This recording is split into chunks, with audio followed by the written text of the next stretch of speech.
a nutshell, I just try to say that I write for people who feel. Why I say this is because we live in a world where people are so scared to really feel stuff. So they do a whole lot of things to numb how they feel. Yeah. So for the very few who are still not scared to really feel, That's the people. those are the people that I write. And that feeling is a core human expression. Yeah. So if you think you're human enough, you should feel. So technically I write for everyone. For everyone, you know what I mean?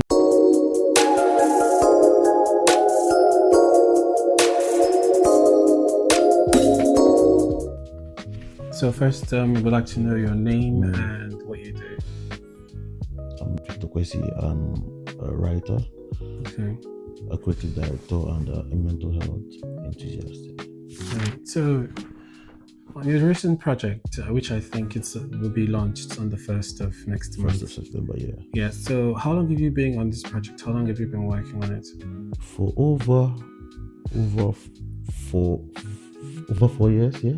4 years. Wow, that's a long time. Over 4 years, yeah. Because I started working on it back home in Nigeria. Okay. Then when I relocated to the UK, I finished it off. Yeah. Over 4 years. Oh, that's a long time. Yeah. So what's been like? If I would ask, what's been like the most challenging thing you had to face? Why writing the? Yeah. Did you experience some kind of creative block at some point? Which is very typical for most writers. I did. A couple of times actually, I did. Because I could remember there were days when I would wake up and I wouldn't just feel like writing anything. You know what I mean? Can imagine. And there'll be days when you wake up and it's like you're on fire. So like a creative juice is just like exactly. You're just pouring. You're just writing. Yeah, but I think the greatest challenge I faced was being really. Because I think that's one thing that comes with creativity. Yeah. You know, I feel personally how well done your work will be depends on how vulnerable you are as a creator. Yeah. You know, I think that plays a part. Creating that particular thing, because I always tell people that. First, I tell myself that too. That creativity is just you being a tool and letting life flow. You know what I mean? So, and to flow, you need to be vulnerable. You don't need any. When you say creative block, that means something is hindering the flow. You know what I mean? Exactly. So yeah, it was because there are those days when maybe mentally you're just down, but you know that you just have to do stuff because the strength that will lift you off that downtime would be you creating. So you see, your happiness really depends on you getting your butt off and still getting things done. In as much as you might be really I think in the mood to create, all the time. Have to. I think that's for me as a creative as well. I do experience that sometimes a lot, where you're just not sure what to create. What's the next idea? Like even with me working on my next project, I know how tough it is. Exactly. Trying to create stuff. Okay, is it going to be? So you're not just looking at things from the beauty of your lens, but from other people's lenses as well, which can be very tough. So for my next question is being a creative and being a writer specifically, and how experiencing creative block, how were you able to deal with that? What do you do to sort of get off that loop and back into like creative elements again? When I experienced creative blocks while writing a book, there were times where I had to just get out of the house, go for a walk. Yeah. And I would take long walks and like just talking about it, I'm remembering how everything went. I would take long walks. Sometimes I would just sit with the emotion, because I am a firm believer that pain is pain, sadness, they're all spaces where you can really sit with yourself and explore a whole lot, and especially as a creative as well. I feel like that's where you dig out whatever thing you want to create. Yeah, in that space. I agree. In as much as happiness, it's good if you're happy, you create then, but most of the things that I've done were created in that space where you're doubting even the thing you're doing, but you're still doing regardless. That persistence. Yeah. I know. Anyway, so I've got a few questions here. I'm sure that I would like to ask, and I think the people watching this would like to also sort of. It's a way to sort of unlock certain side of you that's not very, out there, if you would say. But people, it would be a way for people to kind of connect with you. So my first question is, what kind of writer would you consider yourself to be? In as much as I can't categorically say this is the kind of because it's a bit niche. Yeah, because me thinking about that alone, I feel this discomfort inside, like I'm trying to box myself. Right. But for what is worth, I tend to see my craft as an art that is birthed out of esoteric flow. So you say esoteric. What do you just for a specific kind of people? Right. Not for everyone. Not for everyone. Yeah. It might sound a bit selfish. And does that reflect in all of your writing, or is it just? Some people are like, okay, I'm an esoteric writer, but I'm going to try to explore other things that is more encompassing of other people and their views. Is that something that you have done or explored in this book? Like, I'm trying to not just be esoteric. Okay, I'm trying to be a different kind of writer where I can allow people into my space or world to kind of see the things I see as well, as opposed to that specific type of people that you've always written for. When I say esoteric, sometimes people tend to look at the word from a conventional point of view, like, okay, esoteric means maybe a specific kind of people, and people who don't know, when they hear esoteric, they start thinking maybe a particular sect, a particular, like, it sounds a very kind of mystic and things like that. But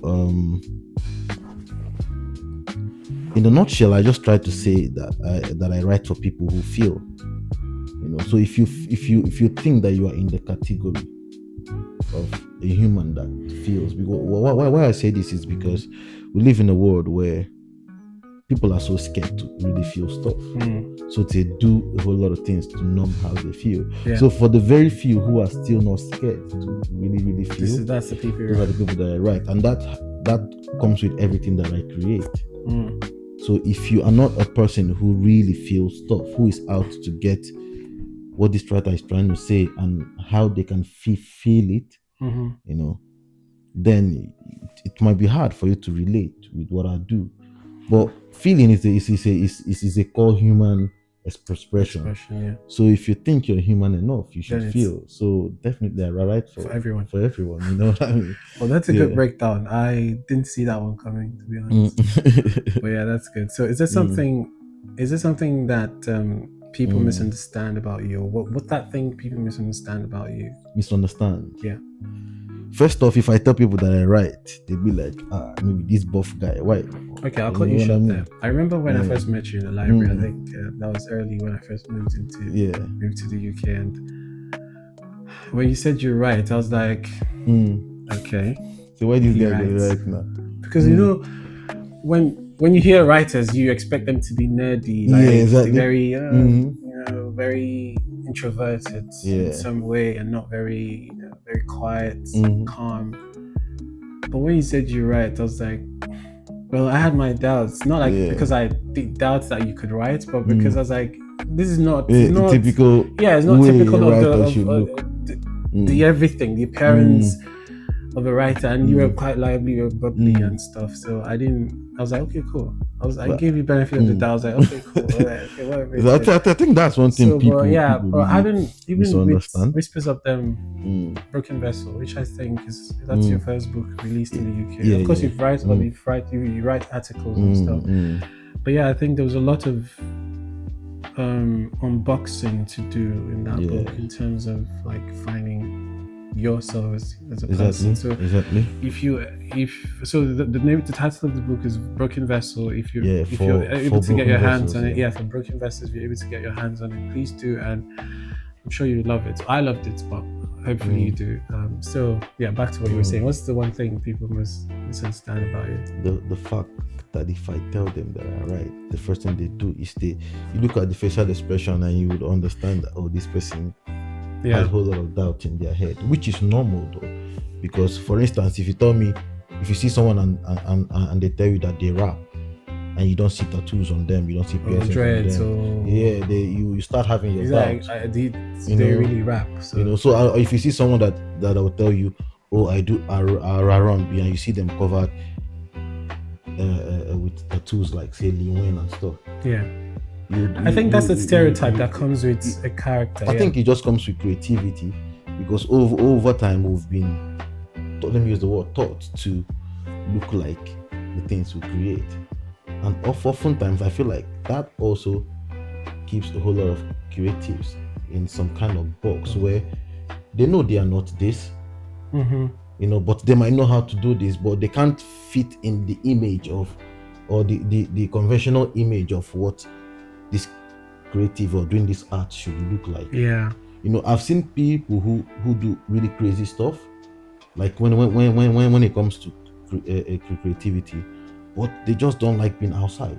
You see, no, but they have to force themselves outside, and if you see them outside, they look really off and odd, but not in terms of what they create, but in the looks, in the looks and overall everything. Appearance. Exactly. It's like you don't. So I think that's one thing people really misunderstand. Maybe until they see what I write, or they go on my page on IG, or maybe they come across a book or anything. Exactly. Or when we have a conversation, and they really sit to listen and stuff. So So that's good. So what is the inspiration behind your creative work or writing, and do you create from joy or from pain? That's a good one. That's really a good one. Because if I say I create from joy, then I think it will remove the essence of that which I create. So would you say you create from and if I say I create from sadness, maybe people start looking at my art like it's one very gloomy. But then because I try to create what people can feel, right? And to really feel, you need to sit in, explore all emotions, a space where banality is a thing, where a space where the things you find pretty are really mundane things. In fact, a space where there is really less light. For instance, like I use the womb to create to paint the idea of what I want to say now. You use the womb for how magnificent the baby is. It has to first be in the dark. So that darkness is where everything happens, And normally, if someone is sad, you tell the person, "Oh, I think I'm in a dark place," So what you're trying to say is, I think I'm in a very bad place or sad place. But I've found out that if as a creative, you're an alchemist, so you have to, and pain is one emotion that as human beings we all connect with. I tell people that we all began. We started off crying before laughing. So if I'm to create something that is authentic, it has to be from pain. And look at the best arts that are created from pain. Creating from joy is beautiful, but I feel like there's more from pain. After creating from pain, now experiencing that which is created is where the joy comes. And if the joy comes, it tends to be really authentic. That's how I see it, though. So you're saying essentially that you create from both emotions. Yeah, but I tend to lean towards pain. Yeah. Okay. So my next question would be, how has your relationship with your work changed over time? do you still create through this for the same reason you started? I think my work, in as much as I try to create them outside of time,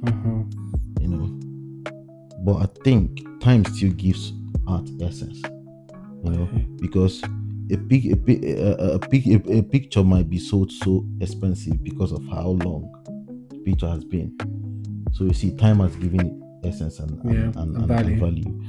And for someone who tries to live in the present as much as I can, I think my art also goes with that same flow. Because I might write a book because I felt a certain way, but I wouldn't always feel that certain way. Yeah. You see, so in the next moment I might feel something else, and whatever life wants to express at that moment, it has to be in sync with everything. Like now, you see the rise of a whole lot of AI tools and things like that. And if your art is really in sync with time, then you should create with such tools too.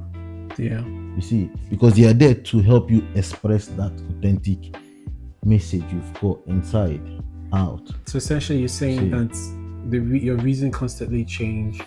Exactly, it does. Right. It does. It flows with time. Being a writer, right? I don't know. You've been writing for 10 odd years, roughly. Being a writer, have you? Of course, it's very much expected that your style of writing is going to change, but there are fundamentals that your writings are sort of built on. Yeah. Have you still maintained that fundamentals of writing even up till now? That of course, after 10 years of you. To be honest, yes. One of such fundamentals is making sure that my words are as authentic as it can be. And when I say authentic, I mean it has to be me. It has to be myself. It has to be something that I feel and believe really in. Yeah. Because if I feel like the things I create, not just the books I write or the quotes or articles or anything, even when I'm maybe I'm making clothes or I'm directing a shoot or anything, I try to make sure that which I'm trying to create is a part of me as much as it can. Because I feel like whatever you create is really a mirror of yourself. And because I know how much I try to evolve, express myself, my art has to be the same way too. Because it's a reflection of myself. Now, if we tell ourselves that, okay, let me use a religious expression now, that we are made in the image and likeness of God, right? Now, if that is the case, then that means as an image of God, I am God, right? Yeah. Then whatever I create has to be a part of God too. That is to say, an image of that which I am. Right. So you see, that which I create has to be as sacred as I feel like I am too. So essentially, you're saying like you sort of maintain the same fundamentals, growing from the first day or from your first writing experience, and that's been like the same. So the more I evolve, the more my art evolves too. Does your fundamentals change? Yeah, because I feel like as a human being, what served yesterday, if you truly examine it and you're true to yourself, you will understand that it wouldn't serve for today. And I got that idea when I was reading the story of the manna, where they told the children of Israel, right, to pick as much as they can for the day, and if you look at it from a point of view, it might look like just focus on now and not plan for tomorrow. But if when it comes to creativity too, I try as much as possible to maintain that idea that whatever I know I'm doing, or whatever way I'm going to do this, is just for now, for the sake of what I'm creating right now. So to tomorrow, if I evolve and my art doesn't, I feel like there won't be any authenticity. Yeah, there will be a distance. You see yourself distant from. So like there are some artists who sing songs that you know that this person has evolved. So why is he still sounding like he's back? 10 years. 5 you years see, back. there will be no connection with the artist and the art that he's done. So if your art evolves as you do, if you know that your art is a part of you, then your art should evolve as you're evolving too. Yeah, very. So that way, there will always be that connection. Exactly. So being a writer, how has that helped you as a person? I know, you know what they would always say, writing helps you assess your thoughts, because then when you feel what you feel, you write it down. You have clarity of what you're feeling. How has that helped you as a person in being a writer? I see writing as a therapeutic thing. Okay. Yeah, because it's funny that many years ago I hated writing, but I liked thinking though, you know. But then I was taking in so much and no, I wasn't giving out. So at some point I started feeling it inside, you know. So I was like, I just had to put this out. And the more I write, the more I sat with myself, you know. Yeah. And the more you sit with yourself, the more you see yourself, the more you understand yourself, the more you listen to yourself. So I think writing does all that. And I try to see it as an art of meditation too, you know. In fact, if someone doesn't write, like he mustn't write a book, or just at being least able to getting your thoughts down and looking at them. But you know, like I said, it's just they are really missing a whole lot. Yeah, you know, because you just have to and I'll tell you my experience, down, right? And even I'm not a writer, but I try to put pen on paper every now and again, just to. And this is not even to feel myself in any way, but I realized that moments where I actually put pen to paper, I actually wrote things down. I mean, again, it doesn't even have to be that fancy or highly punctuated or anything. Just your thought does not care if you exactly. And I think it's one of the things I feel like if people can write more, it doesn't have to. Don't be concerned about like spelling errors and all that stuff. Just write down what you feel. You know, I remember when I started writing my own personal thing. I had issues like, but what do I write? So it's like asking that question is sort of invalidating what you feel, because what you feel is what you're supposed to be writing. Exactly. Do you get me? So because that's where authenticity comes from. That's where people can relate. And just to hear you say that, I think it just sort of makes a lot of sense that, you know, writing is therapy. It's just spot on, because again, it gives you clarity. Let's say I'm feeling what I'm feeling. Okay, what are you feeling? But until you put that thing down on paper, that's when you can understand, okay, maybe I'm feeling what I'm feeling, but it's not as bad as it is. Then I shouldn't be feeling what I'm feeling. So yeah, I think it's make more sense. So another question is, I remember I was talking to you, you said you had about 8 to 10 characters in the book. Your book. So which of the characters, how were you able to sort of play these different characters in their purest form without losing essence? Because like I understand we can try to be different people at the same time, but in terms of creativity, writing a book, you're trying to be this, you're trying to mask these different characters. How are you able to be these different people, be these different characters at different times and still be able to nail the book the way you did? Okay, so one thing I have always believed is that as human beings, we are all performers. You know, I feel like we are actors in this giant play. You know? And I think that sanity, as it is one, knowing that they are acting and knowing the right character to be at any point in time. You know, okay.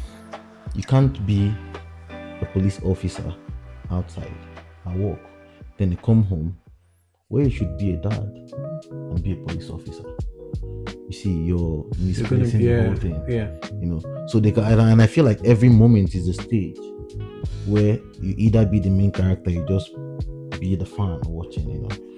And it's always. So was that a challenge for you to be these different characters? It was at some point, because there are some characters that I was writing that at some point I had to like go outside and observe people who play that character. Exactly. And also what helped was the fact that my workplace when I was writing this was a psychiatric home, so it was easy to sit and observe these characters in their natural state. You see, so that helps you, and also knowing that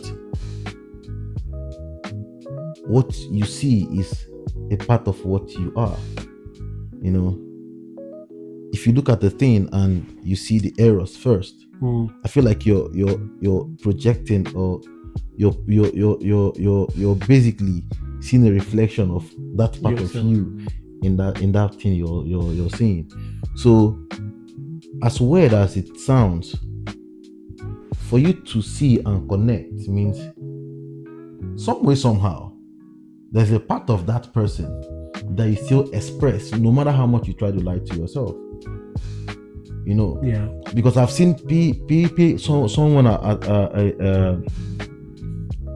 a sick person, you know,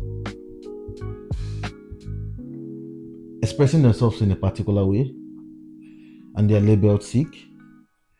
And I've come outside walking on the road and I see a person driving a car, stepping out of the car, the whole road rage thing, and expressing the same character too.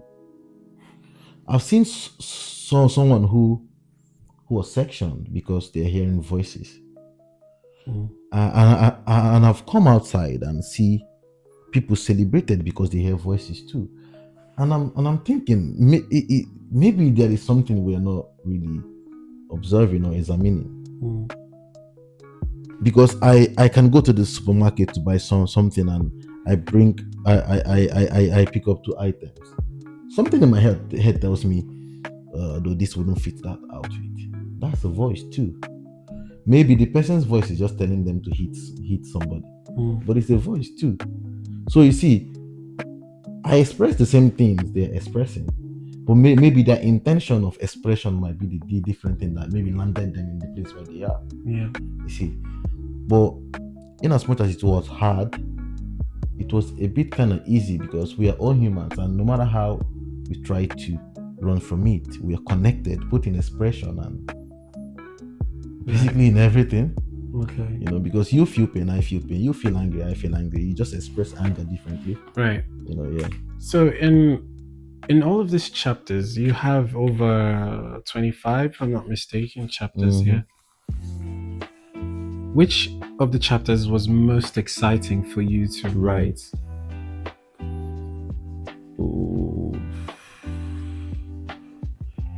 I think the most exciting was the broken bread and spilled wine. Yeah, that was the most exciting. Right, so which one was least exciting? Well, not exciting, but maybe the one that gave you so much work to sort of put together. I don't think there was anyone that I would say, because I kind of like each one I wrote felt like if I'm writing a new one, it's still the same enthusiasm, if not even more, to write. But no one was like done.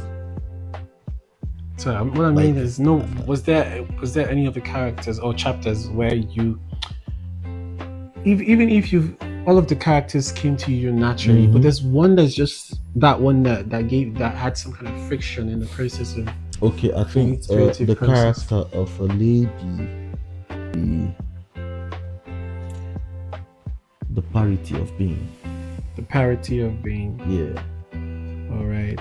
So if there's one chapter you would ask, so if let's say you meet someone and they have just one chapter to read from this book, what chapter would it be?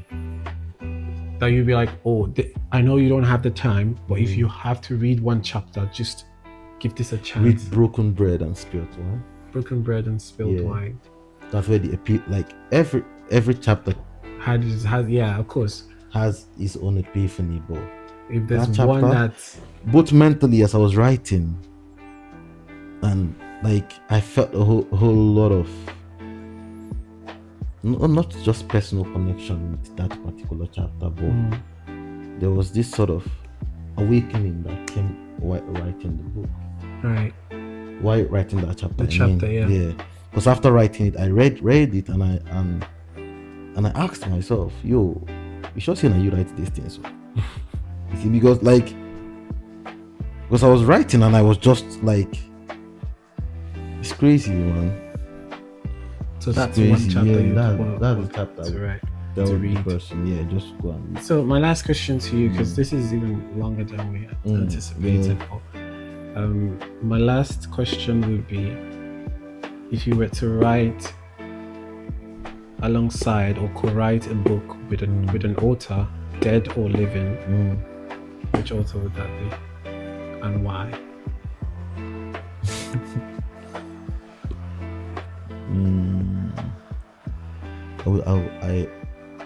I would have said the author of The Alchemist, Paul Coelho. He's a good writer, and I like his work motivated me to do a whole lot of pattern, a whole lot of writing. I like the flow pattern of his stories.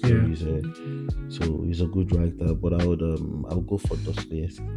Oh, Fyodor Dostoevsky. That's so. But why him though? I mean, he's the boss. He's the boss. Obviously. I mean, it's somebody that I don't think. I like Nietzsche too. Yeah, Nietzsche. Of course, Nietzsche and Dostoevsky. Nietzsche was inspired. By Dostoevsky. Yeah. In fact, Nietzsche was Dostoevsky's critic, as much as I know. So they kind of, it was like there was this banter, this sort of healthy banter between them. But Dostoevsky, it's amazing to see that somebody. I like how much he made sadness feel. It felt like a blessing. Exactly. He made you embrace pain, sadness, like all those emotions that we tend to not want to feel. Exactly. It's like no, but this is where this is where it comes from. Itself, Even in childbirth, you go through severe, intense, unbelievable change for life to be. So it just tells you there's more to pain than exactly. And I connect with that a whole lot. So I think even with him. Being someone that used to be in the 18th centuries, that's how many centuries ago, and still being read in the 20th century. It's just, and not just read in passing. People, you get me? Like there's still that connection, because I think as human beings, there's a fundamental thing that never changes, and if you can stick to that fundamentals, you can touch anybody. I think that's I like this man too. What's his name? Khalil Gibran. Yeah, I don't really know much. Yeah, the author of The Prophet. He's fluid. I'd call him an esoteric writer, the way he writes, and because he also paints, so it makes. He paints as well as writes. Yeah, so he explores like a different. Yeah. So you'd see when he writes the words, he paints the pictures with the words. So in your head, you see the picture he's trying to paint. Yeah. What he's saying. Wow. And it kind of like inspired me a whole lot. Right. But so the organ of everything not Dostoevsky. Nice. Which of the writers has inspired you the most? I know I said that's the last question, but I need to put this out there. Which writers inspired you the most? Just one writer. It doesn't. I mean, of course, I expect you to have a series of them. Exactly. That's why I'm stuck. Yeah. If there's one you have to pick, who would it be? I mean, I would. Alright, I'll let you go for that one. I'm trying to like mentally scan my bookshelf and see what. Yeah. But the one who has inspired me the most,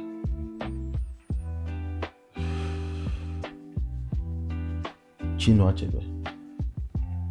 Okay, I think that's.